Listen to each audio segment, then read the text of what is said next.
Welcome back, everybody, to another episode of Lunchtime. I'm Noah Hiles. He is... John Bozeka. And John, happy 95th birthday, friend. 95th birthday? Yes. To me? To me personally? To us. It is WHBC's 95th birthday today on Monday, March 9th. I had to look at the date. Good job. Sure. Well, tomorrow, a week from now is my 25th birthday. Oh. So... I just got to make sure, you know. So St. Patty's Day, Noah's going to be going ham. Actually, Noah will be covering the election, so... Noah's not going to be going ham. Nope. Not even green eggs and ham. So, in honor of the 95th birthday of this wonderful place that we both call our job, work home, whatever you want to call it, we decided for today's show to go back in time to the year 1925. And, John, we're just going to run through the year 1925 and... You know, we'll go back and forth on some topics. I might try to ask you to guess some stuff. Actually, that's how we're going to start off. So, let's just talk about the first things that normally will come up when you Google a year. Sure. Is life expectancy and baby names. Okay, so what would you guess would be the average life expectancy for a male in the year 1925? 71. 57.6 years of age was the average life expectancy for a male. Life sucked in 1925. Well, if you think about it, that's when everyone's, like, the Industrial Revolution is over, but, you know, people are still working in factories, coal mines, medicine isn't anywhere near where it's at now. And yeah, medical advancements from 1925 to now, unbelievable. Yeah, and, they just got done with World War I, like a couple years prior. A lot of people died in that. Think about how that time was, though, because you just ended World War I, but then, like, 4 years later, it's like, oh. We're going to get into World War prep. Here's the Great Depression. The Great Depression's like 2 years away, and then another World War. It's just like, hey. Another 10 years. Why not make life even worse? Yeah, so, female life expectancy. If male was 57, what would you guess female was? I'm going to actually say that it's a little bit older. I'm going to say it's like 60. It is. It's 60.6 years, so just 3 extra years. You know, good for the women. They didn't have much going for them at this time point just because of laws and outdated standards, but good for them. They got to live longer, and they made some progress because of it. Shout out women. All right, so let's move on to pop culture now, John.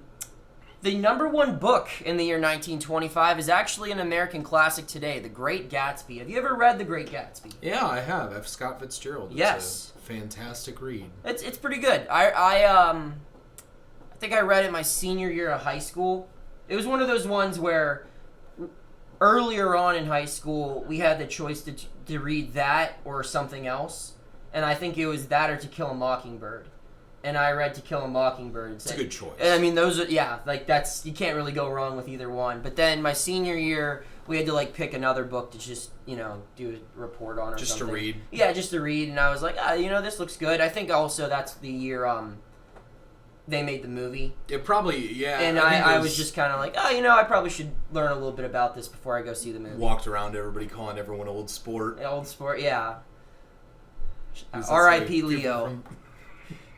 Guy got gatted at the end there, man. It was very sad. Gatted. Yep. Gatsby got gatted. So music. I was not really excited looking into 1925 music, but actually the number one song is one that I'm confident you know. It's Sweet Georgia Brown. Do you know that song? Harlem Globetrotters. And it's so popular they do not have an artist that they can link it to. It's probably best known for Louis Armstrong playing it.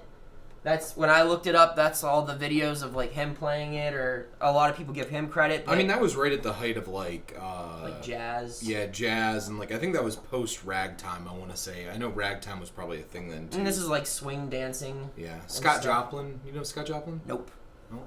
No, not a big 1925 music guy.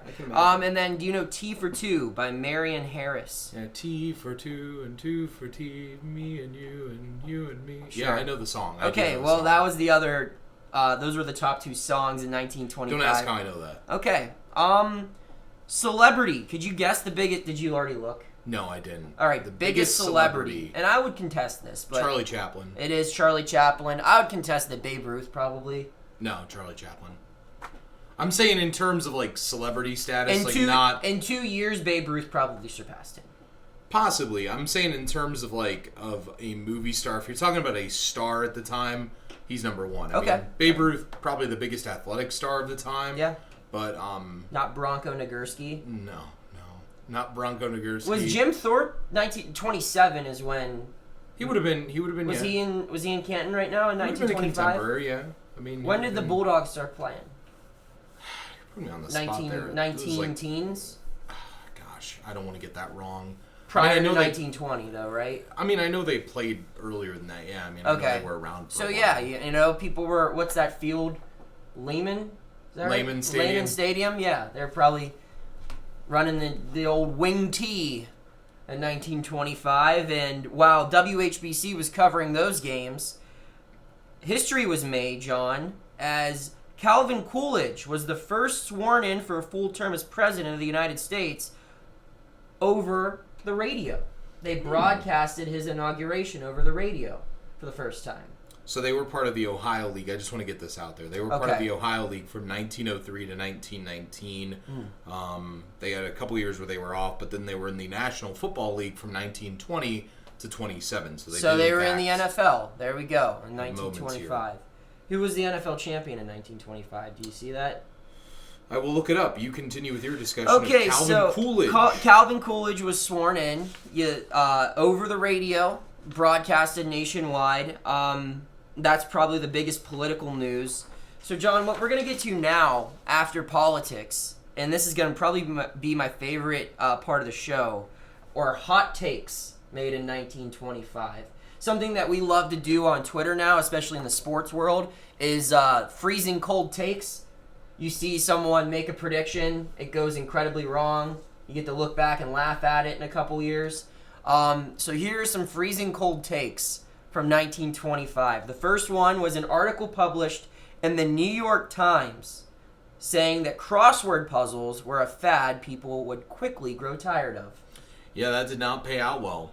I don't know who wrote that, but they definitely did not get a Pulitzer Prize for that work. I would argue that the New York Times crossword puzzle is the most iconic crossword puzzle in the world. People talk about the New York Times crossword puzzle. I know people our age who have an app, and it's just the New York Times crossword puzzle app, and they just do the crossword puzzle every single day. It's true. I think Ted Mosby, How I Met Your Mother, made that popular for us.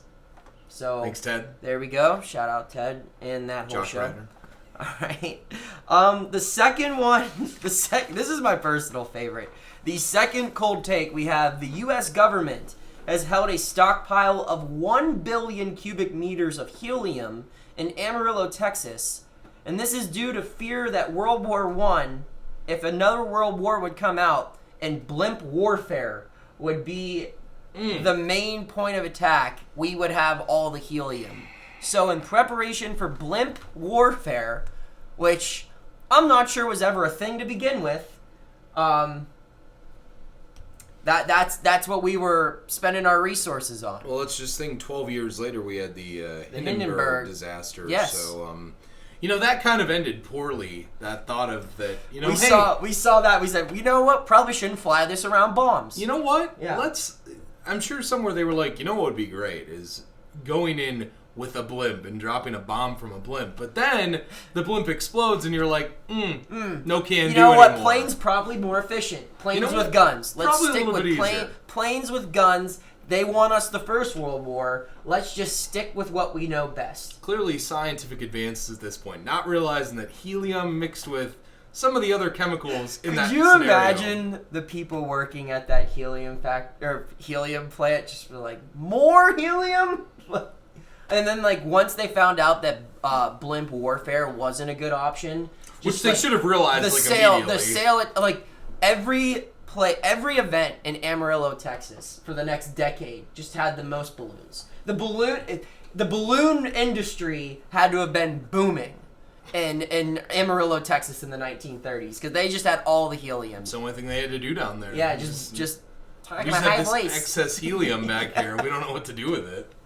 All right, and the third hot take that I have is until 1925, the Bill of Rights applied only to the federal government and did not limit the powers of state or local authorities. So we got that right. 1925, we're turning it around, baby. Wow, that's... John, I gotta say, I did the math wrong originally. I thought we were founded in 1915, and if you think these are bad things, buddy, 1915 was a wild time. So, we're gonna get into a dark fact now. I don't know why this must have been a very big deal. I mean, it's a very sad thing, but on December 28th of 1925, Sergei Alexandrovich Yesin was found dead in the room in the hotel in St. Petersburg, and his final poem was written in his own blood because a pen was not available. So his suicide note, his final poem, and it reads, "Farewell, my good friend, farewell, in my heart forever you'll stay. May the fated parting foretell that again we'll meet up someday. Let no words, no handshakes ensue, no saddened brows in remorse. To die in this life is not new, and living's no newer, of course." He wrote that in his blood. Well, your thoughts? I mean, just when I think it's hard to go paycheck to paycheck, I learn about this poor guy. I just think, like, it would have been nice to have, like, the notes tab on an iPhone. You know? I mean, probably. But then people would have tried to figure out how to unlock it. And he wrote it in Russian, which, like, I feel is a little bit more complex to write than well, I mean, if in he was, English if he was font. Russian, though, I mean... But I'm just saying, like, the characters are a little bit more complex. So writing that with your blood as you're bleeding out, that's, I mean, writing anything with your blood while you're bleeding out is not going to be easy. Very good poem. It is. It's beautiful. He went out on a good one. Go to the next. Okay, inventions. I have no quirky comment for that. Okay. Put his blood, sweat, and tears into it. Literally. Yeah, literally. Inventions. The first ever truck was invented in 1925. Man! Ford introduced its first truck. It is the Ford Model T runabout with a pickup body. So essentially they had the Model T. They said, we need to sell more stuff in Alabama. Put a bed in that boy. Put a pickup on that bad boy. Built for Duff. I'm sure they did not think that way back then. I'm sure Henry Ford did not have a commercial on the radio running these few radio waves. It was probably like more of like a broadcaster was like, you want to carry more stuff in your truck? Hey, Sonny Jim, you heading down to the quarry for a nice 12-hour shift where you're going to get lung cancer? Well, on your way there, pack up your Ford pickup truck. The quarry? Yeah, I don't know. And have a nice lunch of cigarettes and milk. He's not lying. That's not that wrong. That's not, and maybe meatloaf? Cigarettes, meatloaf, and milk. Yeah, that sounds pretty 1925. That's how it goes. Okay. Maybe liver and onions to go along with it. That's probably it. Cigarettes and milk and meatloaf were probably consumed once a week by every American family at that time, if I had to guess. I'm going to say that meatloaf probably came along a few years later. Probably during the Great Depression. Because you have to think, like, rations were small, so, like, you had to, like, take a bunch of crap and just be like, here you go. I took bread and meat and cooked it in a pan. I'm going to call it meatloaf. Maybe. I could be wrong. Yeah. That's next show.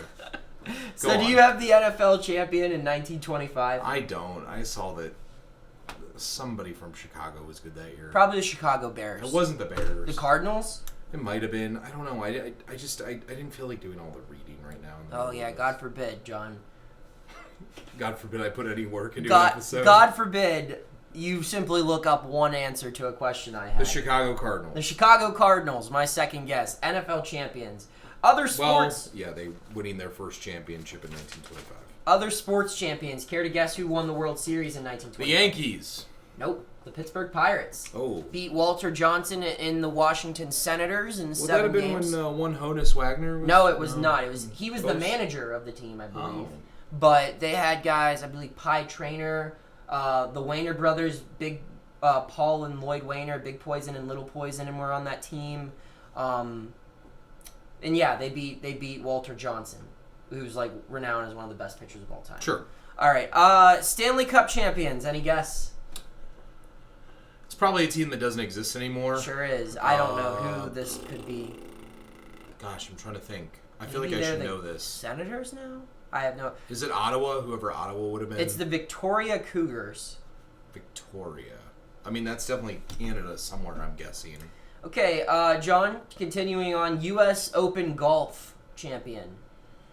In 1925, maybe Bobby Jones? It is W. McFarlane.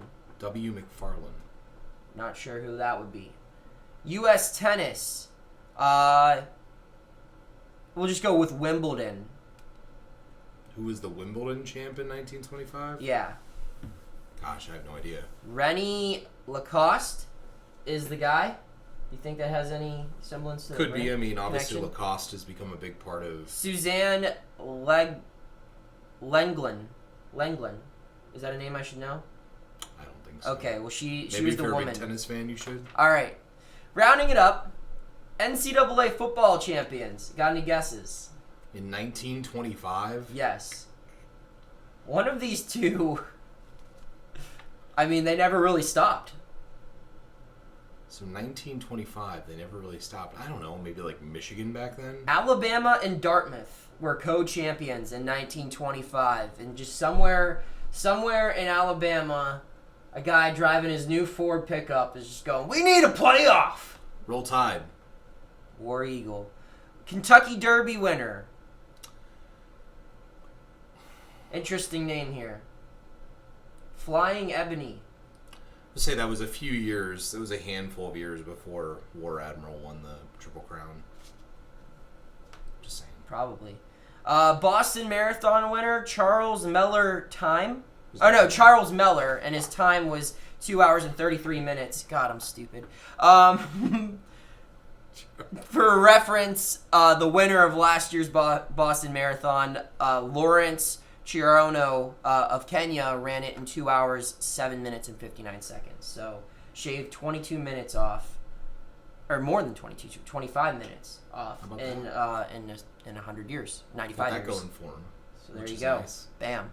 John, thoughts on the year 1925? Anything that stood out to you that you liked? Yeah, I mean, I think that I'm interested in, obviously, entertainment of that time. I think the Charlie Chaplins of the world were always interesting. I grew up watching a lot of, like, Charlie Chaplin, like, because I was always into it. Did you never watch Charlie Chaplin? No. I watched, like, Pokemon.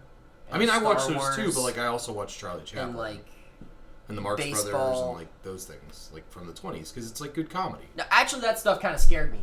Did it really? All the black and white stuff, that gave me, like, nightmares as a kid. I just got really creeped out by it. I saw, like, black and white stuff, I like, went towards I think it was, like, the sound of it, too.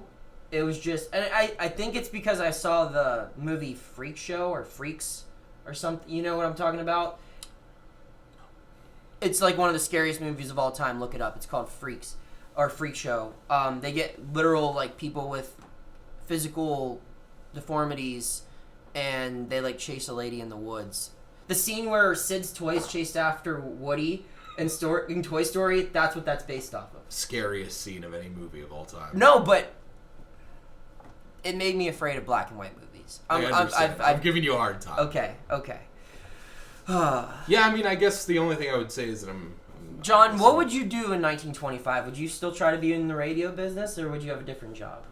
I mean, I'd probably still try to be in the sports business, but I'd probably try to be like a newspaper reporter, because that was the thing to do back then. Yeah, like being in the news, working in radio would be like a YouTuber today. Yeah, I mean, honestly, it was like way ahead of technology at that point. So, yeah, you know, even thinking about working in radio. Because radio, KDKA, the first station ever, turned 100, I believe. They might turn 100 this year. So so radio was only 5 years old in 1925. So. Yeah, I mean, if you were one of the few, I mean, who was it, like Harold Arlen? He was one of the first people that was on the radio, and I know there were some other names back then that were famous contemporaries of his. You know, I mean, those were still in the days where the name Marconi was pretty fresh to some people. Not anymore. I mean, you mentioned Guglielmo Marconi on the street, Guglielmi Marconi on the street now, and people are like, who? I don't know what I'd want to be. Probably, like, a newspaper writer. I'm gonna go out on a limb and say that you would have been a bookie. Oh, buddy. I was gonna say a bootlegger. I'm gonna say you would have been like you would have been like part of some like crime outfit and you would have been a bookie. I would have gotten killed immediately. I would have just tried to sleeping with the fishes. All right, John. Speaking of bookie, no's no doubters. Another winning day on Friday. We went 3-2 last week altogether. 9-2 performance. Wow, good job. Somewhat of a hero. Thank you. Don't call it a comeback. Don't call it a comeback. Overall, this year, my charted picks 56, 47, and 1. My show picks are 31 and 22. That's good for 58%. So we got 3 picks today. As I always do on Monday, I give you 1 college, 1 NHL, 1 NBA. College, we're going with UIC. They are +6. I like them to cover the spread. I forgot to write down who they're playing, but I promise you I did some intensive research on this. It's a conference tournament game, and they've covered against this team both times they've played them. So UIC, University of Illinois of Chicago, I believe is what their title is. NHL, we're going with the Capitals, -165 against the Buffalo Sabres. Capitals great on the road. Sabres pretty good at home, but I believe they've lost 5 in a row, so we're going to keep fading the bad team there. And the Bucks Nuggets under 223.5. This line originally opened at 119.5. It went up. Giannis isn't playing. I don't think those teams get to 223.5 without the best player in the NBA, second best player in the NBA, not on the floor. So those are my no doubters. John, final thoughts? Just glad I live in 2020 and not in 1925. Yeah, absolutely. They had lots of helium, though. Life is a little bit better. We'll see you next time.